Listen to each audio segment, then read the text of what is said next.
Back when Smitty, Charles, and myself played in the NBA, teams did not sort of use the strategy or the perception of the strategy of tanking. And you hear about that now. And I'm just curious what your thoughts are on that. And is it a problem right now in the NBA? First, I'd say it actually was used when you guys were playing. I mean, the draft lottery, it has been in effect, you know, since that Patrick Ewing draft in the 80s. So, and the reason the lottery was put in place was because we knew we had an issue where there was a race to the bottom.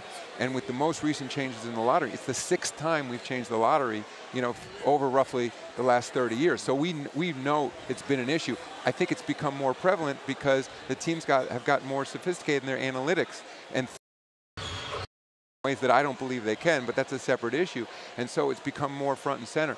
I will say this year, obviously we have some teams that have poor records, and in fact their fans are rooting for them to have poor records because they're looking at a great draft coming up or a particular few players.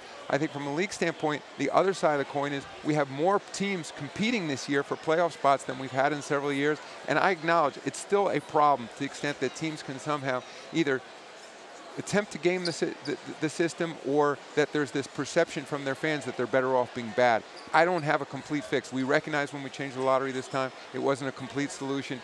I somewhat jokingly said yesterday, there's a reason why European soccer has relegation. In other words, for people who don't follow European soccer, if you're the worst performing teams in your league, you go down to the equivalent of our G League. That would clearly stop the behavior, but we're not ready to do that. Yeah, but also I have suggested to you, and I think it would be a fix-all. Just have the teams in the lottery get one ball. Don't give them extra balls for losing.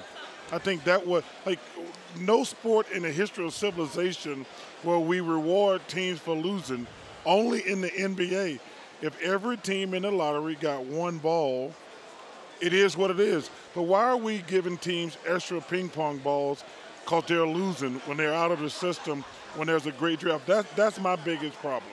I'll add to that, it's been the history of drafts of major leagues, putting aside the lottery. In fact, the lottery is so that the worst performing team doesn't automatically get the first pick. If you look at baseball or football, you know, in that case, you automatically get the top picks if you're the worst performing. And in fact, baseball is dealing with many of the same issues we are. And you're right, it creates crazy reverse incentives that for teams that you want a system where teams always are incentivized to compete and to win.